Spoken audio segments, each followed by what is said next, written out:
My husband, David, said I was too old, that my time in the sun had faded, and that he needed someone whose skin still held the bloom of morning. His new bride, a woman half my age named Chloe, collapsed at the altar the moment I walked into their wedding. It wasn't because she was shocked to see me. It was because of the 6 words I whispered to her father right before the ceremony began. Words that unraveled a lie so vast it shattered the foundation of their entire world. "I'm so glad you're here to witness this." The day David left, the world didn't end with a bang, but with the quiet, devastating click of the front door closing behind him. We had been married for 25 years, a quarter of a century. We had built a life, a home, and a successful architectural firm, Sterling Designs, from the ground up. Or rather, I had built it. And he had been the handsome, charming face that sold my blueprints to the world. I was the architect, he was the salesman. It was a partnership that had, I thought, worked perfectly. We were a power couple, the envy of our social circle in the pristine suburbs of Boston. But on that Tuesday, the partnership was dissolved with a cruelty I never thought him capable of. He stood in our sun-drenched living room, a room I had designed with soaring ceilings and floor-to-ceiling windows to capture the light. He was wearing a new suit, a shade of charcoal gray I'd never seen on him, and shoes that were far too expensive for a man just going to the office. "Eleanor," he began, his voice devoid of the warmth that had once been my sanctuary. "I can't do this anymore.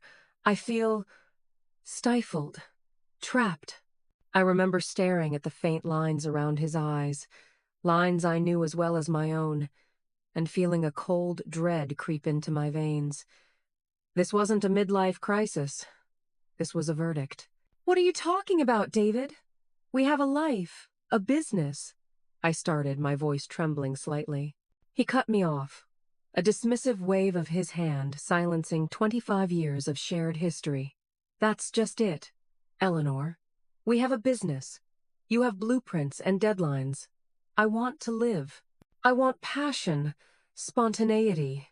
He looked at me then, his gaze sweeping over me not with affection, but with clinical assessment. He took in my silver-streaked hair, the fine lines etched around my own eyes from years of smiling with him, of worrying for him. "You're 52, Eleanor," he said, and the words hung in the air like poison. "You're comfortable, settled. I need youth. I need energy. I'm not ready to grow old gracefully." He didn't just say I was old. He made it sound like a terminal illness, a personal failing on my part. He told me he had met someone. Her name was Chloe. She was 26, a yoga instructor who, in his words, saw the world as an adventure, not a project plan. The cliché was so staggering, so utterly predictable, that for a moment I almost laughed. But the pain was too sharp, a physical blow to my solar plexus that stole my breath. He packed a single suitcase, filled with the new clothes I now realized he'd been buying for months, and walked out. He didn't look back. The silence he left behind was a living thing, vast and suffocating. For weeks, I walked through the rooms of our home like a ghost. Every object, every piece of furniture I had carefully selected, screamed his absence. The legal papers arrived via a cold, impersonal courier. He was generous, his lawyer said. He wasn't contesting my ownership of the house or the firm. He just wanted a clean break and a significant portion of our liquid assets, a golden parachute, as he laughably called it, to start his new life. I agreed to everything, too numb to fight. I poured myself into my work, letting the clean lines of my designs and the complex calculations of structural engineering be my only companions. Work had always been my solace, the one place where logic and order prevailed. 6 months later, a thick, cream-colored envelope arrived in the mail. It was addressed to me in elegant, swirling calligraphy. My fingers trembled as I opened it. It was an invitation. David Sterling and Chloe Parker requested the honor of my presence at their marriage ceremony. It was a slap in the face so audacious, so profoundly arrogant, that it finally broke through the fog of my grief. They weren't just moving on. They were gloating. The wedding was to be held at the most exclusive country club in the state, a place where our membership had been a testament to the success of the firm I had built. They were funding their celebration of youth and new beginnings with the money I had earned. That's when the numbness began to recede, replaced by a slow, burning fire. It wasn't just about the betrayal of a husband. It was about the erasure of my life, my contribution, my very existence. He hadn't just left me. He was trying to bury me. And I decided, in that moment, that I would not go quietly. I would attend their wedding, but I wouldn't be there as a guest. I would be there as a reckoning. If you're watching this, and you've ever been made to feel like you're not enough, please like this video and subscribe to my channel. I need to know how far my story reaches, to every person who has ever been told their time is over. Trust me, you'll want to see what happens next. The wedding invitation felt like it weighed 1,000 pounds in my hand. It was printed on heavy cardstock, embossed with gold leaf, a monument to tasteless opulence funded by my life's work. The date was set for 6 weeks away, just enough time for the wound to fester, but not enough time for it to scar over. I sat at my drafting table, the half-finished plans for a new city library blurring before my eyes. For the first time in my career, the clean, logical world of architecture offered no comfort. All I could see was David's smug face, Chloe's youthful smile, and the life they were building on the ruins of mine. My first instinct was to tear the invitation into 1,000,000 pieces, to burn it and scatter the ashes. But a different, colder instinct took hold. This wasn't just an invitation, it was a challenge, a declaration of war. My best friend and business partner, Maria, came over that evening with a bottle of ridiculously expensive wine and 2 glasses. She had been my rock through the initial separation, the silent witness to my late-night tears and my early-morning despair. She found me staring at the invitation, which I had placed in the center of my granite kitchen island like it was a piece of evidence at a crime scene. She read it without a word, her expression hardening from sympathy to pure, unadulterated rage. "The absolute nerve of that man," she finally hissed, pouring the wine with a shaking hand. "To invite you? What does he want, Eleanor? A round of applause for replacing you?" "I think," I said, my voice quiet but steady, "he wants to prove he won. He wants to see me there, looking defeated. The old wife watching the new one take her place." Maria shook her head, her dark curls bouncing. "Well, he's going to be disappointed. You're not going. We're going to book a trip to Italy. We'll drink Negronis in Florence and laugh about what a fool he island." For a moment, the image was tempting. The thought of escaping, of putting an ocean between myself and their gaudy celebration, was a balm to my raw nerves. But the fire inside me wouldn't be extinguished so easily. "No, Maria, I'm going." She stared at me, her mouth agape. "You can't be serious. Eleanor, that's self-torture. Why would you put yourself through that?" I took a long sip of wine, the rich, dark liquid doing little to soothe the bitterness in my soul. "Because I'm not going to be his victim. I'm not going to be the sad, forgotten woman he paints me as. For 25 years I stood by his side. I built the empire he's now using to fund his little fantasy. If he wants a spectacle, I'll give him one. But it won't be the one he's expecting." Maria looked at me, a slow smile spreading across her face. She recognized the look in my eyes. It was the same look I got right before solving an impossible design problem, the one that meant I had a plan. That night, after Maria left, I did something I hadn't done since David left. I engaged in a bit of what some might call online stalking. I found Chloe's social media profiles. They were nauseatingly perfect. A curated feed of yoga poses at sunrise, green smoothies, and inspirational quotes about living your truth. And pictures of her with David. Dozens of them. Him looking adoringly at her, rejuvenated, a man reborn. Her, glowing, the picture of youthful vitality. They were in Paris, on a yacht in the Caribbean, at black tie galas. It was a highlight reel of the life he claimed he wanted, and every photo was a fresh stab to my heart. But as I scrolled deeper, a small, nagging inconsistency caught my eye. Chloe's profile said she was from a wealthy family in Connecticut. Her father, a renowned cardiac surgeon, her mother, a philanthropist. She posted pictures of a sprawling estate she claimed was her childhood home, but something about the photos felt off, staged. In one photo, supposedly taken at a family Christmas party, the reflections in the glass of a framed picture behind her didn't match the room she was in. It was a tiny detail, something my architect's eye was trained to spot, a spatial anomaly. In another post, she mentioned her alma mater, an Ivy League university. I did a quick search of the university's alumni database.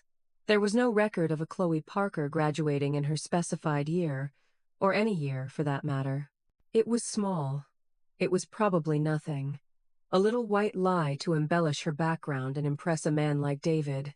But it was a crack in the perfect facade, a loose thread, and I knew with a certainty that settled deep in my bones that I had to pull on it. This wasn't just about my wounded pride anymore. David had thrown away 25 years for a fantasy. I started to wonder just how much of that fantasy was real. I closed the laptop, the embers of my anger now glowing with a new purpose. My plan was no longer just about showing up. It was about uncovering the truth. I needed to know who this woman, this adventure David had chosen over me, really was. The next morning, I wasn't going to my design studio. I was going to find a private investigator. The game had changed. The private investigator's office was nothing like the smoky, noir-filled rooms you see in old movies. It was a sterile, modern space in a downtown high-rise with glass walls and minimalist furniture. The man himself, Mr. Marcus Thorne, was equally understated. He was in his late 40s, with a calm, observant demeanor and eyes that seemed to miss nothing. He listened to my story without interruption. His hands steepled on his polished desk. I laid it all out. David, the too old comment, Chloe, the ostentatious wedding invitation, and the small, almost imperceptible inconsistencies I'd found on her social media. I felt a little foolish saying it out loud, as if I were a jealous ex-wife grasping at straws. When I finished, he was silent for a long moment. I expected him to dismiss it, to tell me that people embellish their online personas all the time. Instead, he nodded slowly. "Mrs. Sterling," he said, his voice a low, even baritone. In my experience, people who tell small, unnecessary lies are often hiding much larger ones. The details you've noticed, the reflection in the glass, the university record, that's excellent observational work. It suggests a carefully constructed narrative. And constructed narratives are always designed to conceal something. His validation was like a cool drink of water in a desert. I wasn't just being paranoid. My instincts were right. "What can you find out?" I asked, leaning forward. "I want to know everything. Who she is, where she really comes from, her family, her past, everything." He slid a standard contract across the desk. "My firm is discreet and thorough. We'll start with a deep background check. Financial records, educational history, family connections, social footprints. We'll be a ghost. They will never know we're looking." I signed the paper and wrote a check for his retainer without a moment's hesitation.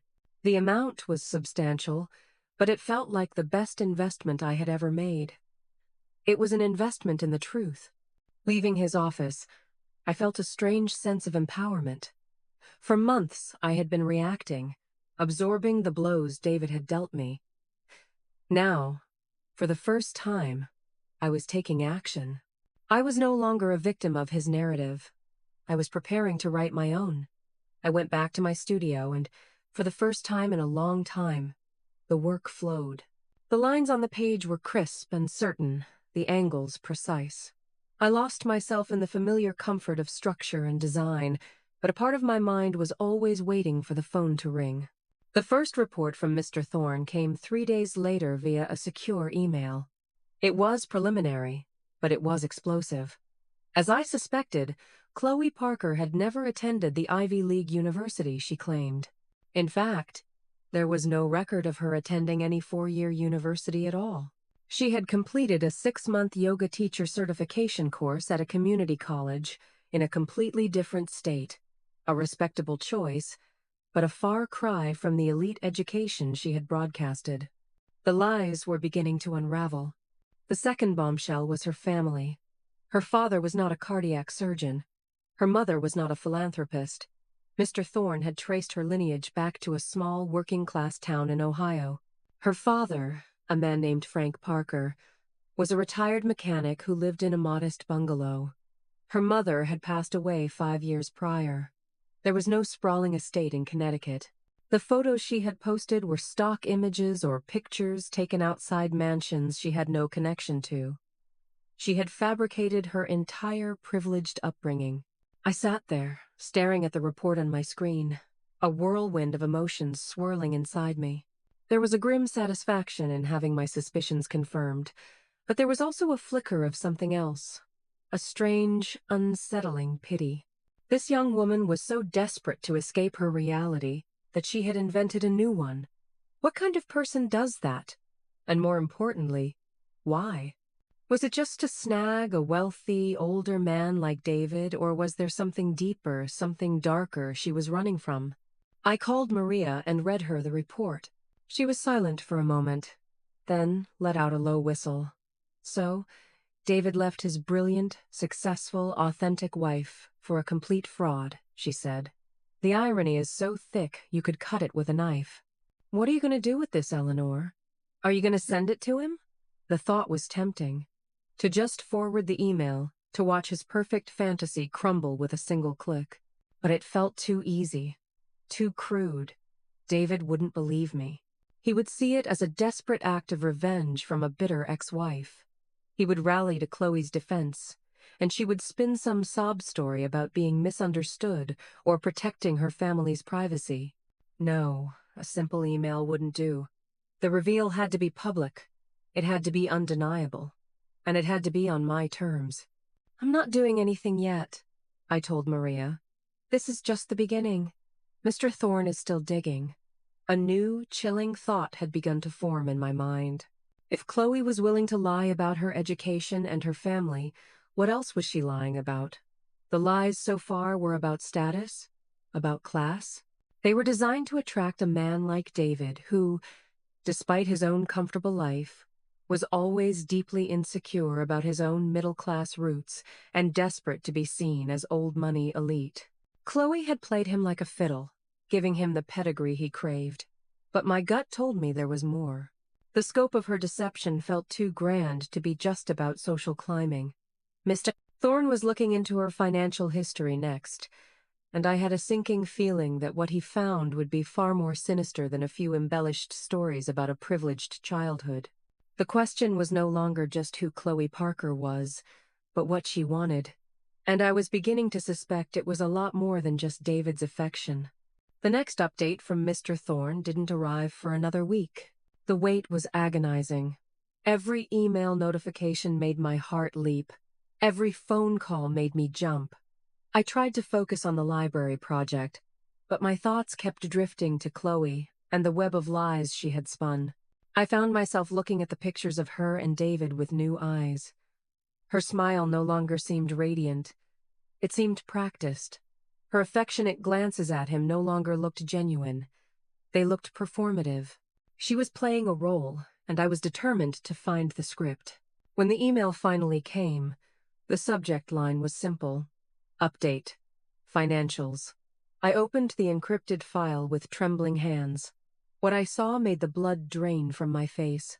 Mr. Thorne hadn't just uncovered a history of financial irresponsibility.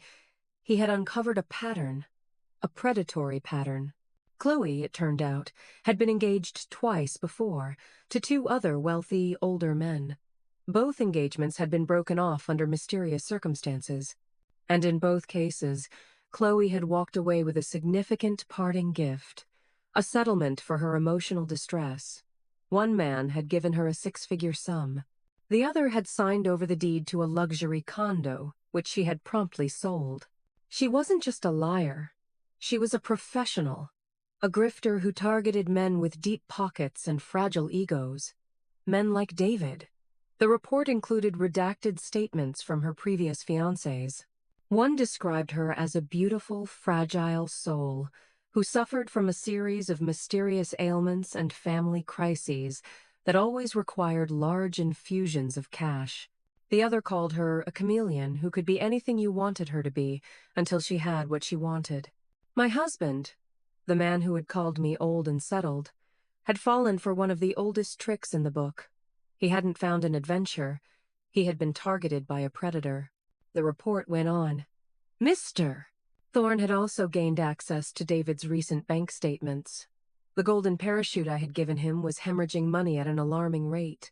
There were charges for extravagant jewelry, designer clothes, a down payment on a brand new sports car for Chloe, and multiple large cash withdrawals with no clear purpose. But the most alarming discovery was a series of transfers to an offshore account, an account under a name that wasn't Chloe Parker. The name was Jessica Riley. A quick cross-reference revealed that this was Chloe's legal birth name. She had legally changed it 5 years ago, effectively erasing her old identity. Chloe Parker was an invention. Jessica Riley was the person hiding underneath. I felt a cold, hard knot form in my stomach. This was beyond anything I had imagined. This wasn't about a broken heart or a foolish man. This was about a calculated, systematic fraud being perpetrated against David, using the fortune that I had spent my entire adult life building. The money he was lavishing on her, the money she was siphoning offshore, was my sweat, my sleepless nights, my intellectual property. The foundation of their new beginning was my past. The rage that had been simmering inside me for months now boiled over into a cold, diamond-hard fury. My objective was no longer just to expose her lies. It was to protect my legacy. I immediately called Maria, my voice tight with a control I didn't feel. "It's worse than we thought," I said, and proceeded to read her the entire report. She listened in stunned silence. When I finished, the only thing she said was, "Oh, Eleanor. That poor, stupid man. He has no idea what he's walked into." But my sympathy for David had evaporated. He had made his bed. He had chosen this path because of his vanity and his cruelty toward me. If he was being taken for a fool, it was a fate he had earned. But I would not let him take my life's work down with him. "I have to stop this, Maria," I said. "This wedding can't happen. If they get married, she'll have a legal claim to everything he has, which is technically half of everything we had. She could bleed the company dry." "So what's the plan?" Maria asked, her voice now mirroring my own steely resolve. "You have to show him the report. Now. Before it's too late." I considered it for a moment, but the same problem remained. David was so deep in her spell, so invested in the narrative of his own rejuvenation, that he would never believe me. He would see this report, as damning as it was, as a forgery, a desperate ploy by his jealous ex-wife. Chloe or Jessica would cry. She would deny everything. She would accuse me of being a vindictive monster, and he would believe her. He had to. To admit he was wrong would be to admit that he had destroyed our marriage and his own life for a complete fabrication. His ego would never allow it. "No," I said slowly, an idea beginning to form, as sharp and clear as the lines of a blueprint. "Confronting him directly won't work. The only person who can stop this is David himself. But he has to see the truth with his own eyes, in a way he cannot deny. The reveal has to be so public, so humiliating, and so irrefutable that he has no choice but to see her for what she island." The wedding was in 3 weeks. It was no longer just a venue for my personal revenge. It was a deadline. It was the final battlefield where I would either save the company I had built or watch it be plundered by a con artist. I told Mr. Thorne to keep digging. I wanted to know everything about Jessica Riley. Every secret, every skeleton in her closet. Because I was no longer just attending a wedding. I was staging an intervention on the grandest scale imaginable, and I needed more ammunition. The final piece of the puzzle, the one that would change everything, arrived not in a sterile report from Mr. Thorne, but through an unexpected phone call. It was a Thursday afternoon, and I was at the studio, reviewing the final schematics for the library. My phone buzzed with an unknown number from an Ohio area code. Normally, I would have ignored it, but on a hunch, I answered. The voice on the other end was hesitant, a man's voice, raspy with age. "Is this Eleanor Sterling?" he asked. "Yes, this is she. Who is this?" "My name is Frank Parker," he said. "I'm Chloe's father." My heart stopped. I sat down heavily in my office chair, the blueprints completely forgotten. "Mr. Parker," I managed to say, my mind racing. "How did you find me?" He sighed, a weary, defeated sound that traveled across the phone lines. "It wasn't easy. My girl, she doesn't talk to me much anymore. Changed her name, calls herself Chloe. But I see her pictures online, with this new fella David. I saw an article about your divorce, about Sterling Designs. I put two and two together. I know she's getting married soon."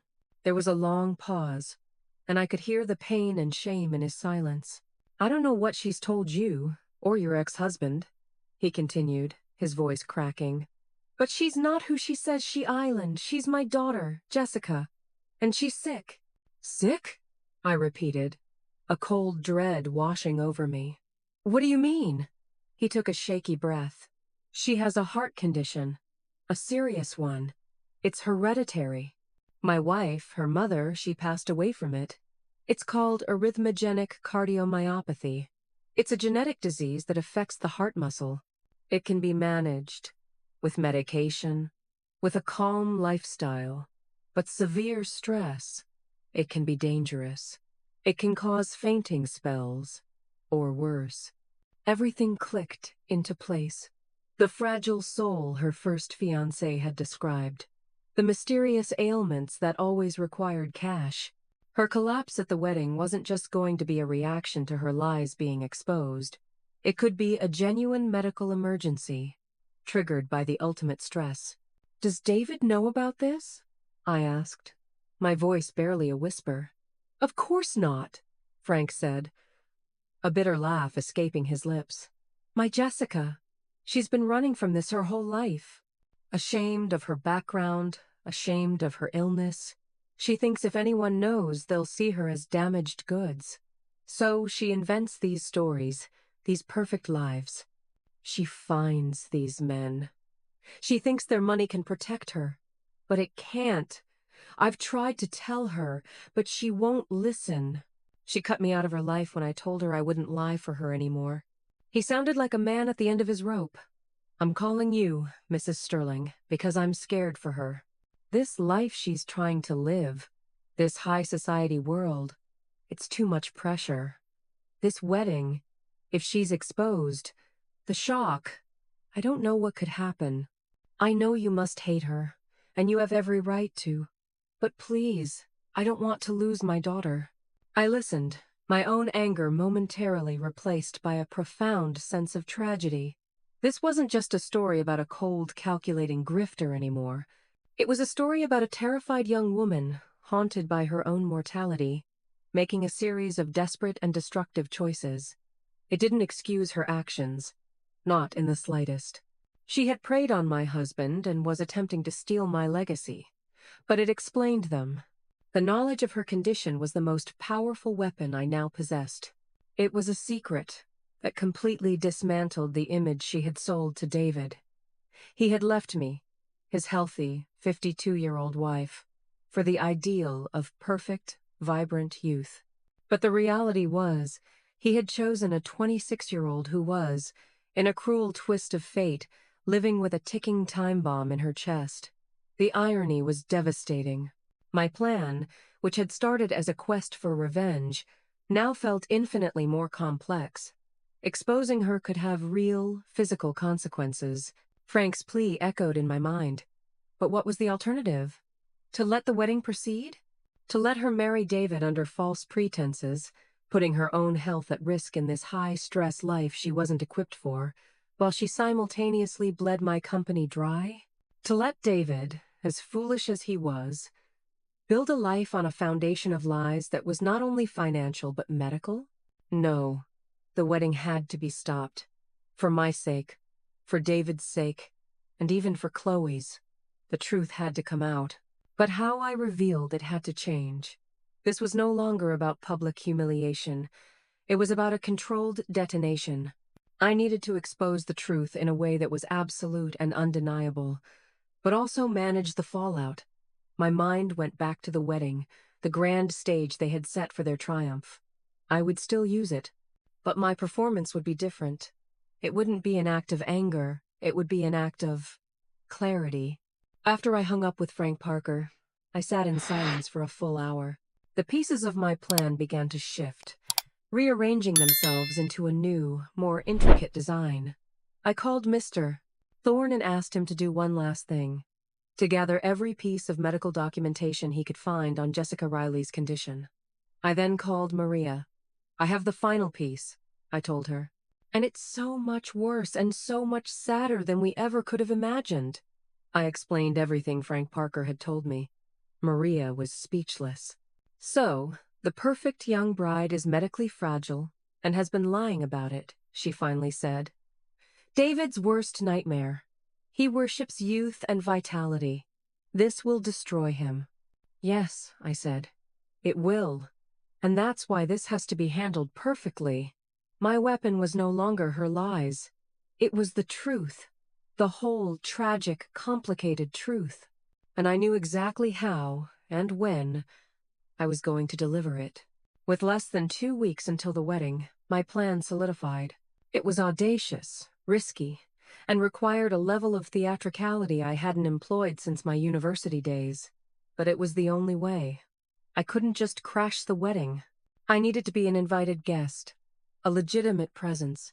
My own invitation was an act of aggression from David, but I knew he would never expect me to actually use it. To ensure my entry wasn't barred at the door by some last-minute panic on his part, I needed a Trojan horse. I went through my contacts, the extensive list of clients, contractors, and city officials I had worked with over the years. I found the perfect person, Robert Vance, the chairman of the board for the city's most prestigious art museum, a project I had designed pro bono a decade earlier. Robert was a man of immense influence and impeccable taste. He was also a member of the country club where the wedding was being held, and he privately despised David, whom he considered a shallow social climber who rode on my coattails. I called him and laid out a carefully edited version of the story. I told him my ex-husband was about to marry a woman who was not what she seemed, and that there were concerns of significant financial fraud that could impact the firm we had built, a firm that was a pillar of the Boston business community. I didn't mention the medical details. That was too personal, too volatile. I framed it as a matter of protecting my business and legacy. Robert was intrigued. "What do you need, Eleanor?" he asked, his voice sharp and interested. "I need you to be my +1, I said. "The invitation is addressed to me, but I want to arrive with you. Your presence will legitimize mine. With you by my side, David won't dare make a scene or have me thrown out. He wouldn't risk alienating you." Robert let out a short, sharp laugh. "To watch David Sterling get his public comeuppance? Eleanor, I would be delighted. Consider me your escort." With my entry secured, I turned to the main event, the gift. This would be the vessel for my revelation. It couldn't be an angry letter or a dossier of evidence. It had to be something elegant, something that appeared benevolent on the surface but was devastating in its subtext. I spent days conceptualizing it. I went to a custom bookbinder and commissioned a large, leather-bound volume. On the cover, embossed in gold, were the words, "The Foundations of a Sterling Future. A History of the Parker Sterling Family." It looked like a beautiful, bespoke family album. Inside, however, was not a collection of photographs. It was a meticulously curated narrative of the truth. The first few pages were dedicated to Sterling designs, showcasing the major projects I had designed, with original blueprints and press clippings. It was a subtle but firm reminder of where the money had come from.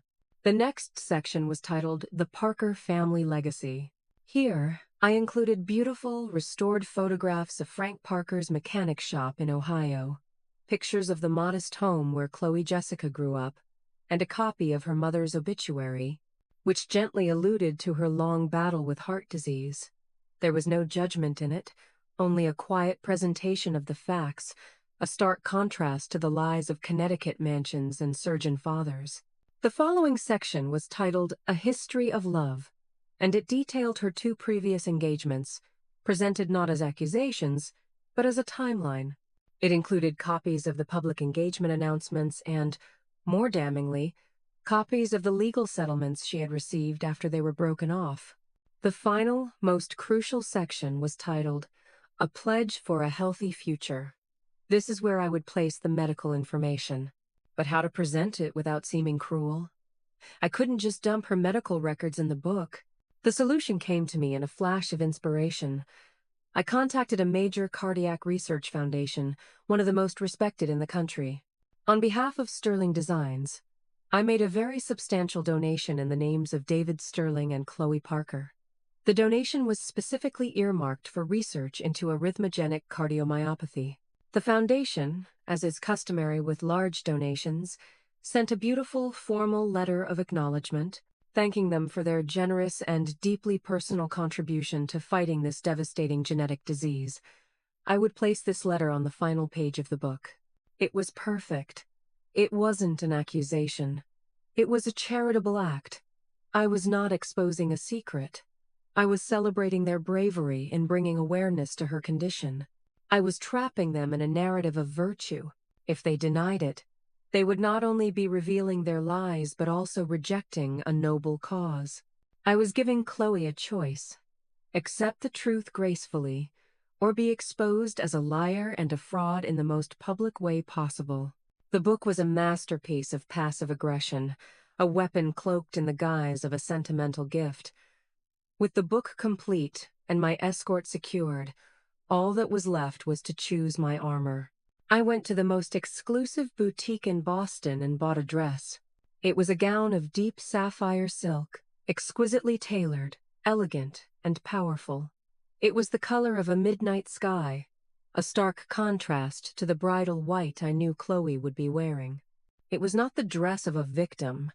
It was the dress of a queen reclaiming her throne. The day before the wedding, I felt a strange calm settle over me. I had done my research, I had built my case, and I had designed my intervention. The next day, I would walk into that country club not as the discarded old wife, but as the architect of David's and Chloe's final, inescapable truth. The day of the wedding dawned bright and painfully beautiful. A perfect, crisp autumn day in New England, the kind of day that photographers dream of. I woke up not with a sense of dread, but with a sharp, focused clarity. Today was not about emotions. It was about execution. I spent the morning at a spa, not for relaxation, but for preparation.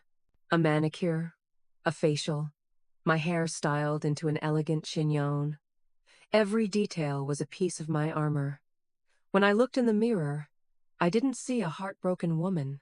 I saw a CEO, a strategist, a woman in complete control. Robert Vance arrived at my house precisely at 4 p.m. He looked impeccable in a tailored tuxedo, a silver-haired lion of Boston society. He carried the large, leather-bound gift box, which we had wrapped in opulent gold paper with a simple white ribbon. "Are you ready, Eleanor?" he asked, his eyes twinkling with a mixture of concern and mischievous anticipation. "More than ready," I replied, my voice steady. The drive to the country club was quiet. The rolling hills of the golf course were bathed in the golden light of the late afternoon Sunday. As we pulled up to the grand, columned entrance, I could see the guests mingling on the terrace, champagne flutes in hand. The air was filled with the sound of a string quartet and light, tinkling laughter. It was a scene of perfect, manufactured happiness. "Showtime," Robert murmured as he helped me out of the car. Walking into that venue was one of the hardest things I have ever done. Every head turned. Whispers followed us like the rustling of leaves. I could feel their eyes on me, a mixture of pity, curiosity, and morbid excitement. I saw faces I had known for years, couples we had hosted for dinner parties, people whose homes I had designed. They looked at me as if I were a ghost at the feast. I held my head high, my hand resting lightly on Robert's arm, and smiled serenely, as if I belonged there. Robert was magnificent. He navigated the crowd with effortless grace, nodding to acquaintances, his presence a shield that deflected the worst of the stares. We found David near the bar, holding court with a group of his friends. When he saw me, his face went through a rapid series of emotions. Shock, then anger, then a flash of pure panic. He looked from me to Robert, his mind clearly struggling to process this alliance. He excused himself from his group and strode towards us, his jaw tight. "Eleanor," he said, his voice a low, furious hiss. "What in God's name are you doing here? And with him?" I gave him a cool, placid smile. "David, you invited me. Remember? And Robert was kind enough to be my escort. We wouldn't miss your special day for the world." Robert clapped him on the shoulder, a gesture that was friendly on the surface but held an undercurrent of steel. "Congratulations, David. The place looks wonderful. You've certainly spared no expense." The implication was clear. My expense. David was trapped. To make a scene now, to throw me out in front of a man as influential as Robert Vance, would be social suicide. He was cornered, and he knew it. He muttered a tight, "Thank you," shot me a look of pure venom, and retreated back to his friends, his confident posture now visibly shaken. Phase 1 was complete. I was in. Now, I just had to wait for the right moment. The ceremony was to be held outdoors, on a manicured lawn overlooking a small lake. White chairs were arranged in neat rows, leading to a large floral arch where David would soon be waiting. I watched the guests take their seats. I saw Chloe's supposed family, a group of people I now knew were hired actors, paid to play the role of the wealthy Connecticut elite for the day. The whole thing was a sham, a theatrical production of a life that didn't exist. As the music swelled, signaling the start of the ceremony, I saw an older man standing alone near the back, looking lost and deeply uncomfortable in a rented tuxedo. He was watching the proceedings with a look of profound sadness. It was Frank Parker, Chloe's real father. He had come, just as he said he would, to watch his daughter's final, desperate attempt to escape her own life. This was my moment. Robert gave my hand a reassuring squeeze and took his seat. I walked slowly towards Frank Parker, my sapphire dress a slash of dark color in a sea of pastels. He looked up as I approached, his eyes wide with a mixture of fear and recognition. He knew who I was. "Mr. Parker," I said softly, so that only he could hear over the music. "I'm Eleanor Sterling." He simply nodded, unable to speak. "Your daughter," I continued, my voice gentle but firm, "is about to make a terrible mistake, one that could have devastating consequences for her health and her future." He looked at me, his eyes pleading. "What can I do?" he whispered. I looked toward the front, where David was now standing under the arch, looking impatient. Chloe was about to make her entrance. "I have a gift for them," I said. "A book. It tells the truth. But David will never believe it coming from me. He needs to see the truth coming from someone he can't dismiss." I paused, letting the weight of my words sink in. He needs to see it coming from the father of the bride. I looked him directly in the eye, and it was in that moment I delivered the line that would set the final act in motion. "I just need you to deliver it for me." Frank Parker stared at me, his face a canvas of conflict. The string quartet began playing the bridal march, a delicate, hopeful melody that was a grotesque counterpoint to the conversation we were having. Guests were turning in their seats, their faces expectant, waiting for the bride to appear. Time was running out. "Why would I do that?" he whispered, his voice hoarse. "You want to destroy her." "No, Mr. Parker," I said, my voice low and urgent. "I want to save her, and you, and the legacy she is about to steal. Your daughter is living a lie that is putting her life in danger. She needs help, not a husband who is in love with a fantasy." This wedding is built on a foundation of deceit that will collapse one way or another. Wouldn't you rather it be now, before she is legally bound to a man who will surely abandon her the moment he discovers she is not the perfect, healthy heiress he thinks she is? I saw the truth of my words land in his eyes. He knew David's character, or at least he could guess it. He knew that a man obsessed with youth and perfection would have no tolerance for illness and imperfection. "What's in the book?" he asked, his gaze flickering towards the grand gift I had left on a table near the entrance. "The truth," I said simply. "Her real story, and a path forward. A very generous donation has been made in her name to fund research for her condition. It reframes the narrative. It gives her a chance to come clean without being seen as just a liar, but as someone who has struggled. It's an exit ramp, Mr. Parker. It's the only one she has." At the end of the aisle, Chloe appeared on the arm of the man she had hired to play her father. She was a vision in white, a confection of lace and silk. She looked radiant, beautiful, and utterly fraudulent. Seeing her there, floating towards a life she hadn't earned, a life built on my ruins, strengthened Frank's resolve. He gave me a sharp, decisive nod. "Okay," he said. "Tell me what to do." The timing had to be perfect. The hired actor would walk her down the aisle, place her hand in David's, and then take his seat. Frank would have to intercept him. As Chloe reached the front and the fake father turned to sit down, Frank moved. He walked quickly and quietly up the side of the aisle. He put a firm hand on the actor's shoulder. "Excuse me," he said, his voice shaking but clear. "I believe you're in my seat. I'm the father of the bride." A collective gasp went through the crowd. The music faltered. David and Chloe turned, their smiles freezing on their faces. The hired actor looked from Frank to Chloe in utter confusion. Chloe's face went sheet white. "Dad?" she whispered. The name, a choked, horrified sound. "What are you doing here?" David looked at Frank, then at Chloe, a dark, dangerous confusion clouding his features. "Who is this man?" he demanded. Frank ignored them both. He turned to the stunned guests. "My name is Frank Parker," he announced, his voice gaining strength. "I am this young woman's father. My daughter, Jessica, has not been honest with you."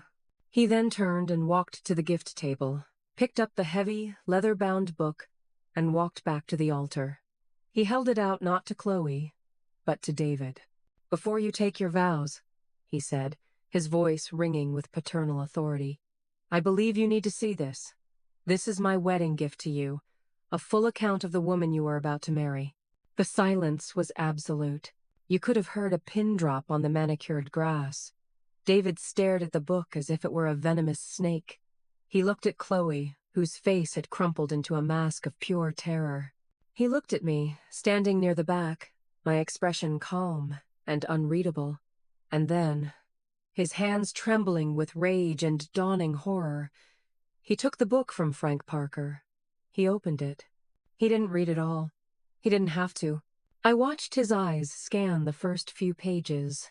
The blueprints of my work, the photos of the mechanic shop, the copies of the settlements from her previous fiancés. I saw the blood drain from his face, replaced by a mottled purple rage. He was flipping through the pages frantically now, his knuckles white as he gripped the book. He was seeing his perfect Ivy League heiress evaporate before his very eyes, replaced by a working-class girl from Ohio with a history of conning wealthy men. And then he reached the final page, the letter from the Cardiac Foundation. The letter thanking him and Chloe for their generous and deeply personal contribution to the fight against arrhythmogenic cardiomyopathy. He read the name of the disease out loud, his voice a strangled, disbelieving whisper. He looked at Chloe, his eyes wild. "What is this?" he choked out. "What the hell is this, Chloe?" Or should I say, Jessica? That was the moment. The final, fatal blow. The combination of being exposed, of seeing her real father, of hearing her real name, and of having her deepest, most terrifying secret laid bare in front of hundreds of people, was too much. Chloe's eyes rolled back in her head. Her perfectly made-up face went slack. Her knees buckled, and she collapsed onto the pristine white runner, a heap of lace and lies at the altar of her own making. The fairy tale was over. Chows erupted. A woman screamed. Guests surged to their feet, their polite murmurs escalating into a cacophony of panicked shouts. The string quartet, after a moment of stunned silence, seemed to forget their music, one of the cellists letting out a discordant screech as her bow scraped across the strings. In the center of it all, Chloe lay unconscious on the ground, a fallen angel in a $5,000 dress. David stood frozen over her, the leather-bound book still clutched in his hand, his face a grotesque mask of fury, confusion, and utter humiliation. He looked like a man who had just discovered the world was flat. Frank Parker rushed to his daughter's side, yelling, "She has a heart condition! Somebody call 911! She needs a doctor!" The hired father, the actor, simply vanished into the crowd, his job abruptly and disastrously concluded. I remained standing near the back, watching the scene unfold with a strange, detached calm. This was the controlled detonation I had planned, but seeing it happen was still surreal. Robert Vance appeared at my side, his expression grim. "Well," he said quietly, "I don't think there will be a reception." Paramedics arrived within minutes, their sirens wailing, cutting a swath through the luxury cars in the parking lot. They pushed through the gawking guests, loaded Chloe onto a stretcher, and whisked her away, her white train dragging on the asphalt. Frank went with them, a frantic, heartbroken father once again consumed by the crisis of his daughter's life. David was left standing alone at the altar, the epicenter of a social nuclear blast. His best man tried to put a hand on his shoulder, but David shook him off violently. His eyes scanned the crowd, wild and accusatory, and they finally landed on me. He started walking towards me, his steps unsteady but purposeful. The remaining guests parted before him like the Red Sea. He was a man unhinged, his carefully constructed world shattered in the span of 10 minutes. "You!" he spat, his voice trembling with a rage so profound it was almost primal. "You did this." He was standing right in front of me now, so close I could see the burst blood vessel in his eye. The book was still in his hand, and he raised it as if to strike me. Robert stepped in front of me, a solid, immovable presence. "I would think very carefully about your next move, David," he said, his voice dangerously low. But I put a hand on Robert's arm. "It's all right, Robert," I said. "I can handle this." I looked directly at David, my ex-husband, the man I had once loved, and I felt nothing but a cold, clear emptiness. "I didn't do this, David," I said, my voice as calm and steady as a frozen lake. "I simply held up a mirror. The person you see in the reflection, that's on you. You're the one who said you wanted a life built on passion and truth. Well, here at Island, the truth. Is it as exciting as you imagined?" His face contorted, and for a second, I thought he might actually swing. But he didn't. He just stood there, shaking, defeated. He had been played for the ultimate fool, and the worst part was, it was his own vanity, his own pathetic need for a youthful trophy, that had made him the perfect mark. He had been so eager to believe her lies because they affirmed his own fantasies. He looked down at the book in his hand, this beautifully crafted testament to his own stupidity, and with a guttural roar of frustration, he hurled it into the small lake beside the lawn. It hit the water with a pathetic splash and slowly began to sink, taking all its secrets and truths with it. But it didn't matter. The damage was done. The story was already out. He turned and stalked away, pushing past the few remaining guests, a man running from the ruins of his own making. I watched him go, and I didn't feel triumph. I didn't feel satisfaction. I just felt quiet. The fire of my anger had finally burned itself out, leaving behind only the ashes of what once was. The wedding was over.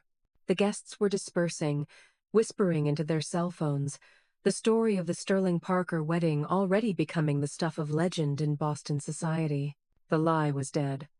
And in its place, a terrible, tragic truth had been born. Robert turned to me. "Let me take you home, Eleanor," he said gently. I nodded, and for the first time in a very long time, I allowed myself to lean on someone else. As we walked away from the scene of the disaster, past the abandoned floral arch and the empty white chairs, I felt the weight of the last 25 years begin to lift from my shoulders. It was a painful, brutal ending, but it was, finally, an ending. And every ending is also a beginning. Part 10. The aftermath was exactly as explosive as you would imagine. The story of the disastrous wedding spread through Boston like a wildfire.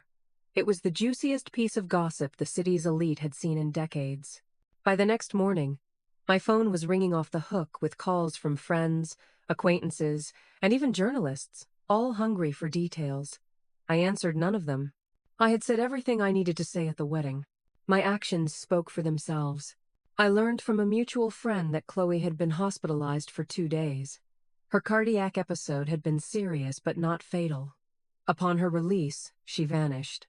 Her social media was deleted, her phone number disconnected. She had, it seemed, finally run out of lies and places to hide. Frank Parker sent me a short, simple email a week later. It just said, "Thank you. Jessica is back home in Ohio. She's getting the help she needs." I never heard from him again. I hoped, for both their sakes, that they could find some peace. As for David, his downfall was swift and brutal. His reputation was in tatters. He became a laughingstock, the man who was so obsessed with youth that he was conned by a professional grifter. His fair-weather friends abandoned him. His business contacts dried up. No one wanted to work with a man who had shown such spectacularly poor judgment. He tried to sue me, claiming I had inflicted emotional distress and ruined his life. The lawsuit was laughed out of court before it even began. My lawyer simply presented the judge with the mountain of evidence Mr. Thorne had compiled, and the case was dismissed with prejudice. Financially, he was ruined.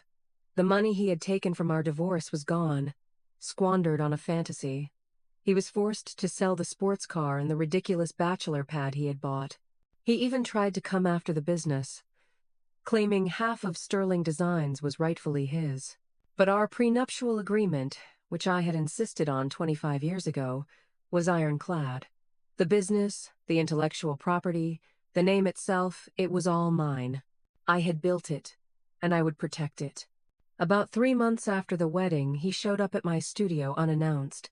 He looked diminished. The arrogant swagger was gone, replaced by a weary desperation. He had lost weight, and his expensive suit hung on him. He begged me to take him back.